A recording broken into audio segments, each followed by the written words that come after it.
Hello बच्चों, तो स्वागत है आपका अपने YouTube चैनल विद्यार्थी विजन पे। मैं जीसान अहमद आज आपको कराने वाला हूँ कक्षा 9वीं का सामाजिक विज्ञान, जिसमें हम भूगोल विषय को पढ़ रहे थे बच्चों।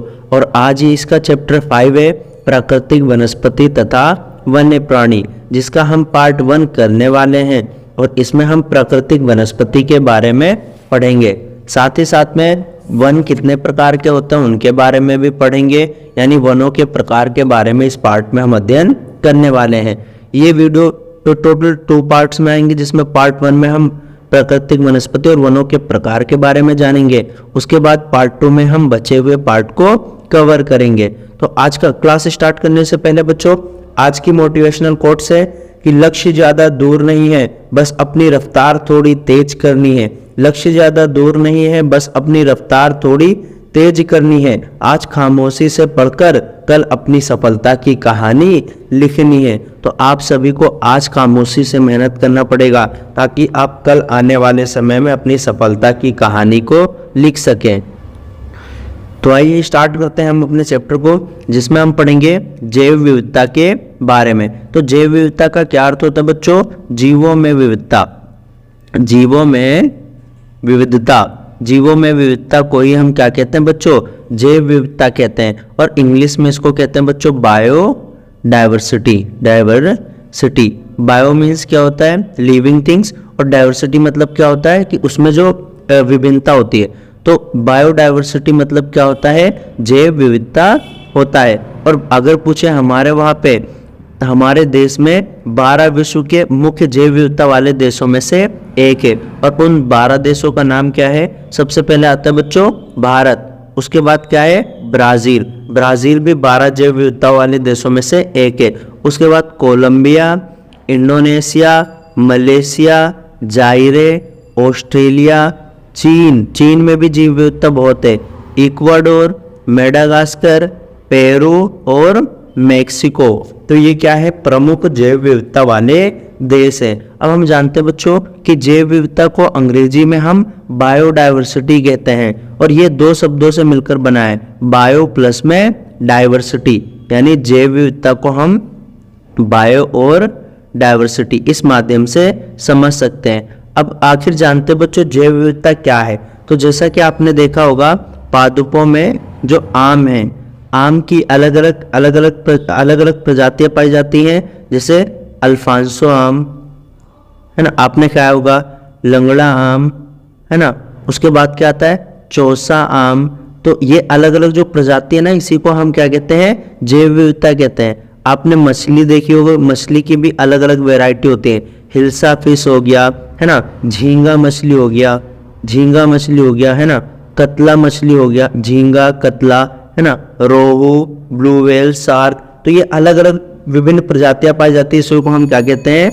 जैव विविधता कहते हैं। और भारत 12 प्रमुख जैव विविधता वाले देशों में से एक है। तो जैव विविधता, जीवों की विभिन्न प्रजातियों का एक ही स्थान पर पाया जाना क्या कहलाता है? जैव विविधता कहलाता है। उसके बाद बच्चों, तो यदि आपको भारत में पता है, भारत में लगभग जो पौधों की प्रजातियां ना, वो 47,000 पौधों की प्रजातियां पाई जाती है। और इसीलिए भारत जो है पौधों के मामले में 10वें स्थान पे है। और यदि सिर्फ एशिया महाद्वीप की बात करें तो वो 4थे स्थान पे है। तो पौधे हमारे वहाँ 47,000 किस्म के हैं। यदि आपसे पूछे बच्चों कि फूल, तो फूल हमारे वहाँ 15,000 फूल के पौधे हैं, जो कि कुल विश्व का कितना 6% फूलों की प्रजातियां भारत में ही पाई जाती है। और हमारे देश में कुछ ऐसे फूल ऐसे भी हैं जिनके उसमें पौधे हैं, जैसे कि फर्ण, शैवाल, अलगी और कवक और फंजाई भी पाए जाते हैं, जो बिना फूल के पौधे भी हैं। और यदि आपसे पूछे कि हमारे वहाँ जानवर की प्रजातियां कितनी हैं, 90,000 जानवर की प्रजातियां पाई जाती हैं, जो कि समुद्र में भी रहते हैं, जो कि भूमि पे भी रहते हैं ना। तो पौधे कितना है? 47,000 है। फूल कितना है? 15,000 किस्म के पाए जाते हैं। जानवर कितने? 90,000 किस्म के बच्चों पाए जाते हैं। तो लगभग 47,000 विभिन्न जातियों के पौधे पाए जाते हैं। और इसी कारण भारत विश्व में 10वें स्थान पे है और एशिया में 4थे स्थान पे है। भारत में लगभग 15,000 किस्म के फूल के पौधे हैं जो कि विश्व में कुल 6% यानी फूल। उसके बाद आएगा इस देश में बहुत से बिना फूलों के भी पौधे हैं, जैसे फर्ण शैवाल हो गया यानी एल्गी, जो तालाब के अंदर आप देखते हो ऊपर ऊपर ग्रीन कलर का होता है, उसे एल्गी कहते हैं। कवक हो गया, फंजाई हो गया, ये सभी चीजें पाई जाती हैं। भारत में लगभग 90,000 जानवर पाए जाते हैं, यानी जानवरों की प्रजाति कितनी है? 90,000। विभिन्न प्रकार की मछलियां भी ताजे पानी में भी और समुद्र पानी में भी पाई जाती हैं। तो जैसा कि आप जानते हैं भारत में मछलियों की प्रजाति में भी बहुत विभिन्नता है। और बच्चों जैसा कि आप जानते हैं भारत की सबसे बड़ी नदी कौन सी है? गंगा। उसकी लंबाई कितनी है? 2525 किलोमीटर। और गंगा नदी में ही, हमारे गंगा नदी में भी डॉल्फिन पाई जाती है, और उस डॉल्फिन को हम कहते हैं, उस डॉल्फिन को स्थानीय भाषा में कहते हैं सूसू। क्या नाम है उसका? सूसू। और इसे अंधी डॉल्फिन भी कहते हैं। क्या कहते हैं? अंधी डॉल्फिन। तो गंगा नदी में जो डॉल्फिन पाई जाती है उसे हम अंधी डॉल्फिन, या उसका दूसरा नाम क्या है? सूसू भी कहते हैं। उसके बाद बच्चों आपका अगला टॉपिक है, आपका आएगा प्राकृतिक वनस्पति किसे कहते हैं? प्राकृतिक वनस्पति। तो प्राकृतिक वनस्पति का वह भाग है जो मनुष्य की सहायता के बिना, यानी मनुष्य की सहायता के बिना, जो अपने आप और लंबे समय तक उस पर मानवीय प्रभाव नहीं पड़ता ना, इसी को हम प्राकृतिक वनस्पति कहते हैं। दूसरी भाषा में इसको बच्चों अक्षत वनस्पति भी कहते हैं। और कई सारे जो फसलें होती है, कृषि बागान, ये सब नहीं आती, मतलब जिस पर मनुष्य का प्रभाव पड़ता है ना, वो नहीं, जो अपने आप ऑटोमेटिक, तो जो अपने आप उग जाते हैं मनुष्य की सहायता के बिना, उसे हम अक्षत वनस्पति या प्राकृतिक वनस्पति भी कहते हैं। अब प्राकृतिक वनस्पति में भी मूल रूप से दो आता है बच्चों, एक आता है देशज वनस्पति, एक आता है बच्चों विदेशज वनस्पति। तो देशज किसे कहते हैं बच्चों? जो मूल रूप से भारतीय हो, है ना, उसे हम क्या कहते हैं? देशज वनस्पति कहते हैं। और विदेशज किसे कहते हैं? जो पौधे भारत के बाहर से लाए गए। तो देशज मतलब मूल रूप से जो भारतीय होते हैं ना, भारतीय किस्म होती है, उसे देशज कहते हैं। विदेशज जो बाहर से लाए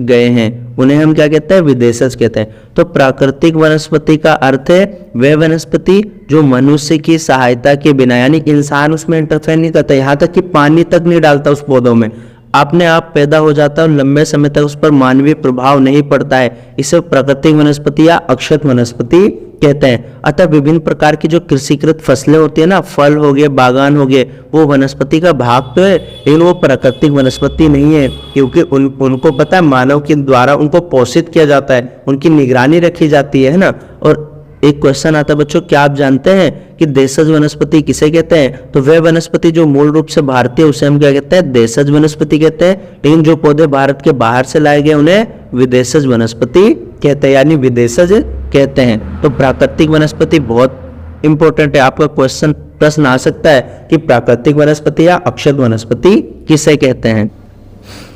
अब बच्चों जैसा कि हमने पढ़ा कि हमारे वहाँ पे जो वनस्पति है वो दो प्रकार की है। वनस्पति दो प्रकार की, एक का नाम है बच्चों देशज और एक का नाम क्या है? विदेशज। तो ये दो प्रकार की वनस्पति है। देशज जो मूल रूप से भारतीय है, ये बाहर से लाए गए। अब इसी तरह एक होता है बच्चों हमारा वनस्पति जगत। वनस्पति जगत में क्या क्या चीज आता है? तो इसका अर्थ होता है बच्चों कि किसी समय में पौधों की उत्पत्ति से है। वनस्पति जगत मतलब कि हमारे वहाँ पौधे की जातियाँ कितनी है या फूल कितने प्रकार के हैं। तो जैसा कि मैंने बताया हमारे वहाँ पौधे कितने बच्चों? 47,000। और फूल हमारे वहाँ कितनी किस्म की है? 15,000। और फूल कुल विश्व का कितना प्रतिशत है? 6% है। तो वनस्पति जगत मतलब फूल वो हो गए, फूल और पौधे हो गए। उसके बाद आता है प्राणी जगत, यानी जीव जंतु जानवर कितने हैं? तो जैसा कि मैंने आपको बताया बच्चों हमारे वहाँ 90,000 किस्म के जानवर पाए जाते हैं, यानी अलग अलग प्रजाति के जानवर पाए जाते हैं, शेर, बंदर, चूहा। तो ये सारे क्या चीज़ें बच्चों? अलग अलग प्रजाति के जो जानवर पाए जाते हैं, तो वो 90,000 है। तो वनस्पति जगत किसे कहते हैं? वनस्पति जगत का अर्थ है कि किसी विशेष क्षेत्र में किसी समय में पौधों की उत्पत्ति से 47,000 जातियों के पौधे और 15,000 जातियों के फूल हमारे वहाँ पे पाए जाते हैं। उसके बाद आता है प्राणी जगत। इस तरह प्राणी जगत क्या है? जानवरों के विषय में बतलाता है। 90,000 जातियों के जानवर हमारे वहाँ पाए जाते हैं। अब हम पढ़ेंगे वनस्पति के प्रकार, यानी बच्चों वनों के प्रकार। और भारत में मूल रूप से 5 प्रकार के वन पाए जाते हैं। कितने प्रकार के? 5। सबसे पहले आता है बच्चों उष्ण कटिबंधीय सदाबहार वन। उष्ण कटिबंधीय सदाबहार वन पहला प्रकार है बच्चों उष्ण कटिबंधीय सदाबहार वन, या इसको अर्ध सदाबहार वन भी कहते हैं। तो जैसा कि आप जानते हैं इसका सदाबहार वन क्यों नाम है, क्योंकि ये साल भर क्या होता है, हरे भरे रहते हैं, बारिश ज्यादा होती है, लंबे लंबे पेड़ होते हैं। उसके बाद आता है बच्चों दूसरा उष्ण कटिबंधीय पर्णपाती वन। उष्ण कटिबंधीय पर्णपाती वन, पर्णपाती वन। और जो उष्ण कटिबंधीय पर्णपाती वन है ये बच्चों 2 प्रकार का होता है।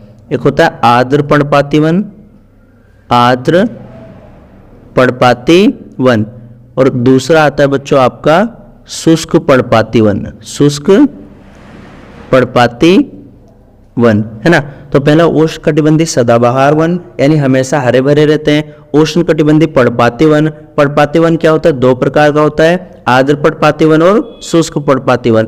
और इसी को हम बच्चों मानसून वन भी कहते हैं, मानसून वन भी इसको कहते हैं। तीसरा आता है बच्चों उष्ण कटिबंधीय कांटेदार वन, उष्ण कटिबंधीय कटीले वन तथा झाड़ियां, कटीले वन तथा झाड़ियां, है ना, ये तीसरा है। और उसके बाद आता है बच्चों चौथा वन आता है पर्वतीय वन, पर्वतीय वन जो पर्वत क्षेत्रों में पाए जाते हैं। और पर्वतीय वन बच्चों 3 प्रकार के होते हैं। कितने प्रकार के? 3। सबसे पहले आर्द्र शीतोष्ण कटिबंधीय वन, आर्द्र शीतोष्ण कटिबंध वन हो जाता है। तो पर्वतीय वन कितने प्रकार के? 3। पहला आर्द्र शीतोष्ण कटिबंध वन, दूसरा आता है बच्चों शंकुधारी वन, शंकुधारी वन, और उसके बाद आता है बच्चों तीसरा आता है शीतोष्ण कटिबंध वन, शीतोष्ण कटिबंध वन। तो ये 3 प्रकार का पाया जाता है बच्चों। और छठा पांचवा आता है आपका मैंग्रोव वन, मैंग्रोव वन, या इनको अनूप वन भी कहता है। तो वन हमारे कितने प्रकार के बच्चों? 5।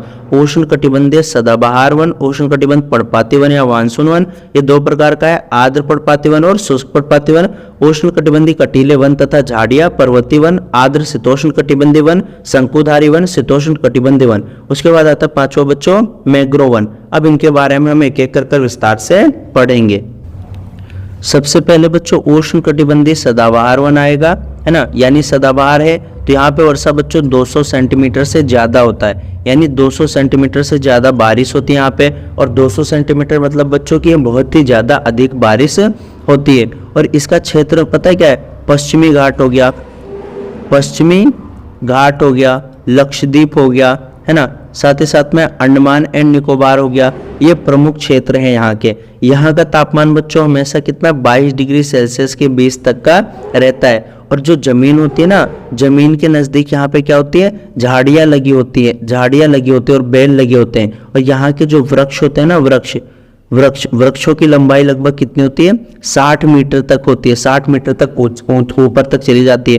और प्रमुख वृक्ष में जैसे कि रोजवुड हो गया, है ना, महोगनी, रोजवुड, महोगनी, है ना, एनी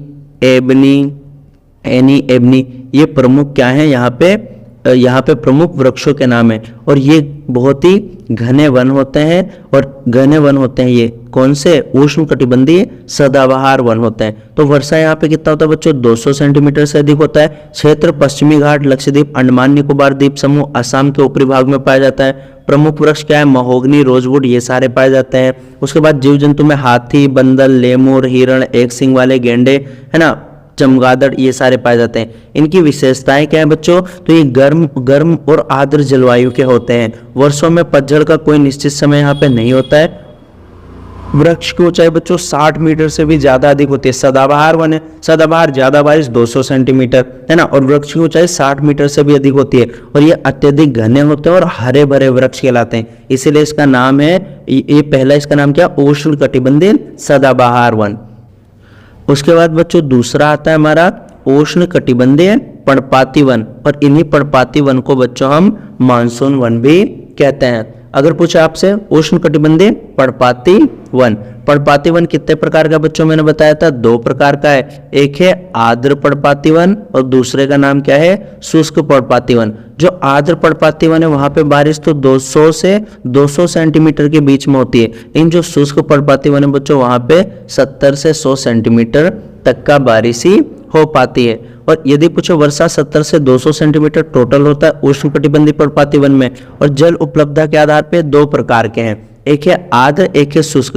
टोटल होता है 70 से बच्चों 200, लेकिन आर्द्र में क्या होता है 100 से 200 सेंटीमीटर बारिश होती है, शुष्क में 70 से 100 सेंटीमीटर बारिश होती है। आर्द्र पर्णपाती वन क्या है, तो बरसात 100 से 200 सेंटीमीटर होती है, देश के पूर्वी भाग और उत्तर पूर्वी राज्यों में पाए जाते हैं, है ना। पेड़ यहाँ पे क्या है, बांस हो गया, साल, शीशम, चंदन, सहतूत, ये सब पाए जाते हैं। इनकी विशेषताएं क्या है बच्चों, तो गर्मी के मौसम में 6 से 8 सप्ताह के लिए ये अपनी पत्तियों को गिरा देते हैं, तो इसीलिए इनको पर्णपाती कहते हैं। पर्णपाती यानी पत्तियों को गिरा देते हैं। शुष्क पर्णपाती वन किसे कहते हैं, 70 से 100 सेंटीमीटर बारिश होती है और ये प्रायद्वीपीय पठार के वर्षा क्षेत्रों में पाए जाते हैं। सागवान हो गया, साल हो गया, पीपल हो गया, नीम, ये सारे इसके प्रमुख पेड़ हैं और बिहार और उत्तर प्रदेश में भी पाए जाते हैं। तो यदि पूछे पर्णपाती वन क्या करते हैं, जो अपनी पत्ती गिरा देते हैं, साल के 6 से 8 सप्ताह तक पत्तियां गिरा कर रखते हैं। और यहाँ पे टोटल 70 से 200 सेंटीमीटर बारिश होती है। जल उपलब्धता के आधार पे ये 2 प्रकार के पाए जाते हैं बच्चों, एक होता है आर्द्र पर्णपाती वन और एक का नाम क्या है, शुष्क पर्णपाती वन। अगला है बच्चों हमारा कटीले वन तथा झाड़ियाँ। तो कटीले वन तथा झाड़ियों में 50 से 70 सेंटीमीटर तक की बच्चों वर्षा होती है। और यहाँ पे जो कांटेदार वन पाए जाते हैं, जैसा कि नाम से ही स्पष्ट है। और ये गुजरात, राजस्थान, मध्य प्रदेश में पाए जाते हैं। इन वनों में लगभग बच्चों पूरे वर्ष क्या होता है, पर्णरहित मतलब होता है बच्चों कि इसमें पत्तियां नहीं होती यानी ये पर्णरहित है ना। और इनके नीचे क्या होता है, लगभग 2 मीटर लंबी घासें उग जाती है ना। तो पर्णरहित यानी पत्तियां नहीं होती। 50 से 70 सेंटीमीटर बारिश होता है, कांटेदार वन पाए जाते हैं। यदि आपसे पूछ ले बच्चों कि इन वनों की विशेषताएं क्या है, तो इन वनों की पहली विशेषता तो एक कि कटीले होते हैं, कटीले झाड़ियां होते हैं। दूसरा है कि इन पेड़ों की लंबी जड़ें होते हैं, लंबी जड़। अब जैसा कि आप जानते हैं कटीले झाड़ियां तो शुष्क क्षेत्रों में पाए जाएंगे, रेगिस्तान में। और रेगिस्तान में कैक्टस की जड़ें गहरी होती है। गहरी क्यों होती है, क्योंकि ताकि नीचे से पानी को ले सके, है ना, क्योंकि वहां पे पानी तो वर्षा तो होता ही नहीं जाता। और पत्ते क्या करते हैं, पत्ती इनकी कम चौड़ी होती है, पत्ती कम चौड़ी इसलिए होती है ताकि कम वाष्पीकरण हो यानी पानी का, है ना। तो जिन क्षेत्रों में 70 सेंटीमीटर से कम वर्षा होती है वहां पाए जाते हैं, वहां प्राकृतिक वनस्पति में कटीले वन और झाड़ियां पाई जाती हैं। इस प्रकार की वनस्पति देश के उत्तर तथा उत्तर पश्चिमी भागों में पाया जाता है। अकासिया, खजूर हो गया, पाम, यूफेबेरिया, नागफनी यानी कैक्टस यहाँ की मुख्य पादप प्रजातियां हैं। इन वनों के वृक्ष क्या होते हैं, बिखरे हुए होते हैं और इनकी जड़ें लंबी होती हैं, जल की तलाश में चारों ओर फैली होती है, यानी पानी मिल जाए कैसे भी जड़ नीचे तक जाती है। पत्तियां छोटी होती है ताकि कम वाष्पीकरण होना चाहिए। शुष्क भागों में झाड़ियां और कटीले पादप भी पाए जाते हैं। इन जंगलों में प्राय चूहे, खरगोश, लोमड़ी, भेड़िए, शेर, सिंह ये सारे चीजें पाए जाते हैं। तो तीसरा क्या था बच्चों, कटीले वन और झाड़ी। उसके बाद आता है बच्चों चौथा हमारा पर्वतीय वन। तो जैसा कि मैंने बताया था कि ऊंचाई के साथ तापमान घटने पर प्राकृतिक वनस्पति में बदलाव आएगा। जैसे जैसे हम क्या करते हैं, ऊंचाई पे जाते हैं ना, और वहां पे जाने पे तापमान क्या होता है, तापमान कम हो जाता है। यदि आपको पता बच्चों तो हमारे वहाँ ऑक्सीजन है ना, 120 किलोमीटर की ऊंचाई पे जाओगे ऑक्सीजन खत्म हो जाएगा। जो कार्बन डाइऑक्साइड है ना वो 90 किलोमीटर की ऊंचाई पे जाकर खत्म हो जाता है। उसी तरह आप ऊंचाई पे जैसे जैसे ऊंचाई पे जाएंगे तो तापमान हमारा कम होता जाएगा। तो पर्वतीय क्षेत्रों में तापमान की कमी ऊंचाई के साथ साथ प्राकृतिक वनस्पति में भी अंतर दिखाई देता है। जब तापमान कम होगा तो प्राकृतिक वनस्पति भी बदल जाएगी। तो वनस्पति में जिस प्रकार का अंतर हम उष्ण कटिबंधीय प्रदेशों से टुंड्रा की ओर देखते हैं, उसी प्रकार का अंतर पर्वतीय भागों में ऊंचाई के साथ साथ देखने को मिलता है। यानी जैसे जैसे ऊंचाई पर जाएंगे वनस्पति बदल जाएगी। 1000 मीटर से 2000 मीटर तक की ऊंचाई वाले क्षेत्रों में आर्द्र शीतोष्ण कटिबंध वन पाए जाते हैं। तो पहला वन क्या चीज था बच्चों, जो आर्द्र शीतोष्ण था ना, वो 1000 मीटर से 2000 मीटर की ऊंचाई पे पाया जाता है। इसमें चौड़ी पत्ती वाले और ओक और चेस्टन यानी यहाँ पे जो पाए जाते हैं ना, उनकी पत्तियां कैसी होती है, चौड़ी, जैसे कि ओक हो गया, चेस्टनट हो गया, ये सारे वृक्षों की प्रधानता है। उसके बाद दूसरा आता है बच्चों हमारा कि 1500 से लेकर 3000 मीटर की ऊंचाई के बीच शंकुधारी वृक्ष पाए जाते हैं। तो जो शंकुधारी वृक्ष था वो कहाँ से, 1500 से लेकर 3000 की ऊंचाई पर पाया जाता है। और यहाँ पे चीड़, पाइन, देवदार, सिल्वर फर, स्प्रूफ, सीडर, ये सारे पौधे पाए जाते हैं। अधिक ऊंचाई पे पर्याय यानी और इससे ज्यादा ऊंचाई पे क्या पाया जाएगा बच्चों, शीतोष्ण कटिबंधी घास के मैदान पाए जाते हैं, जो कि 3600 मीटर से भी अधिक पर शीतोष्ण कटिबंधी वनों तथा घास के मैदानों के स्थान पे अल्पाइन वनस्पति भी मिलती है। यानी सबसे पहले पर्वतीय वन, ऊंचाई बढ़ेगी, तापमान घटेगा तो वनस्पति बदलेंगी। 3 प्रकार की आर्द्र, शंकुधारी और शीतोष्ण, 1000 से 2000 मीटर, 1500 से 3000 मीटर, 3000 से ऊपर या 3600 से ऊपर, और अलग अलग प्रकार के वृक्ष वहां पे पाए जाते हैं।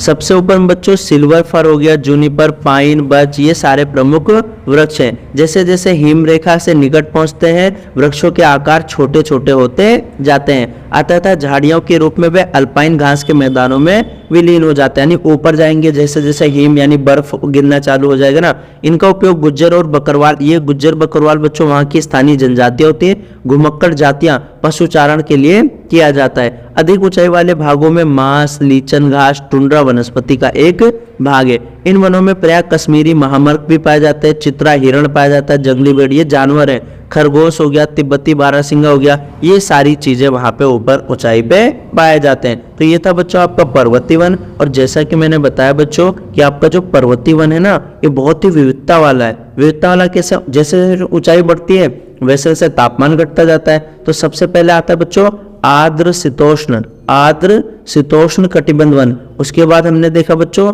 शंकुधारी वन होता है। उसके बाद तीसरा आता है हमारा शीतोष्ण कटिबंध वन। तो ये हमारी क्या थी बच्चों, पर्वतीय वन थी। अगला है बच्चों हमारा पांचवा और अंतिम मैंग्रोव वन। तो ये वनस्पति तटवर्ती क्षेत्रों में जहां ज्वार भाटा आता है। अब जैसा कि आप जानते हैं बच्चों, ये भारत का क्या है, तटवर्ती क्षेत्र है, यानी भारत नीचे से ऐसे। और यहाँ पे 5 राज्य हैं बच्चों। तटवर्ती राज्यों का नाम क्या है बच्चों, गुजरात, उसके बाद क्या है महाराष्ट्र, उसके बाद गोवा, कर्नाटक, केरल, यहाँ पे क्या है बच्चों तमिलनाडु। तमिलनाडु के बाद क्या है बच्चों, गुजरात, महाराष्ट्र, गोवा, कर्नाटक, केरल, 5 राज्य इधर है और 4 इधर है, तमिलनाडु, आंध्र प्रदेश, उड़ीसा और यहाँ पे है बच्चों पश्चिम बंगाल। तो यदि आपसे कोई पूछे कि हमारे वहाँ तटवर्ती राज्य कितने हैं, तो 9 तटवर्ती राज्य हैं, है ना। और अगर पूछे कोई कि ये तो टोटल तटवर्ती राज्य कितने किलोमीटर की है, 6100 किलोमीटर है। यदि अंडमान निकोबार उन सबको मिला ले तो 7516.5 किलोमीटर है, अन्यथा 6100 किलोमीटर है। तो तटवर्ती क्षेत्रों में पाए जाते हैं जहाँ ज्वार भाटा आते हैं। ज्वार भाटा मतलब पानी ऊपर जाता है फिर नीचे आता है, इसी को हम ज्वार भाटा कहते हैं। सबसे महत्वपूर्ण वनस्पति है। मिट्टी और बालू इन तटों पर एकत्रित हो जाते हैं। समुद्र के किनारे तो मिट्टी और बालू होंगे ही।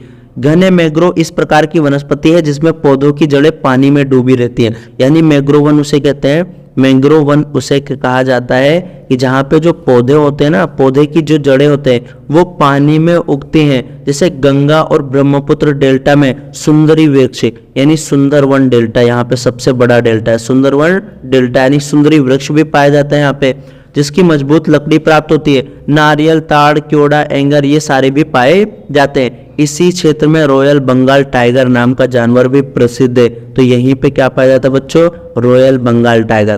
क्या पाया जाता है, रॉयल बंगाल टाइगर भी पाया जाता है। कछुए, मगरमच्छ, घड़ियाल ये सारे जानवर भी पाए जाते हैं। तो मैंग्रोव वन भी बहुत महत्वपूर्ण है बच्चों। गंगा और ब्रह्मपुत्र डेल्टा क्षेत्र में सुंदरी वृक्ष पाया जाता है, साथ ही साथ में रॉयल बंगाल टाइगर भी पाया जाता है। तटवर्ती राज्य कितने हैं, 9 है बच्चों, गुजरात, महाराष्ट्र, गोवा, कर्नाटक, केरल, तमिलनाडु, आंध्र प्रदेश, उड़ीसा और पश्चिम बंगाल। टोटल सीमा 6100 किलोमीटर की बनाते हैं। और अंडमान निकोबार और लक्षद्वीप को भी जोड़ लो तो यहाँ पे कितना हो जाएगा, 7516.6 किलोमीटर। तो ये था बच्चों आपका चैप्टर उम्मीद करता हूँ आपको समझ में आया होगा, जिसमें हमने सबसे पहले पढ़ा था कि जैव विविधता किसे कहते हैं, जीवों में विविधता को जैव विविधता कहते हैं। फिर बताया था प्राकृतिक वनस्पति जो मनुष्य की सहायता के बिना उग जाते हैं। उसके बाद वनस्पति दो प्रकार की, देशज वनस्पति और विदेशज वनस्पति। देशज जो मूल रूप से भारतीय हैं, विदेशज जो बाहर से आई हैं। फिर वनस्पति जगत बताया था, फिर प्राणी जगत बताया था। उसके साथ साथ हमने बताया था कि वन कितने प्रकार के होते हैं। 5 प्रकार के वनों के बारे में हमने पढ़ा। मिलेंगे बच्चों आपसे अगले पार्ट में, तब तक के लिए जय हिंद बच्चों।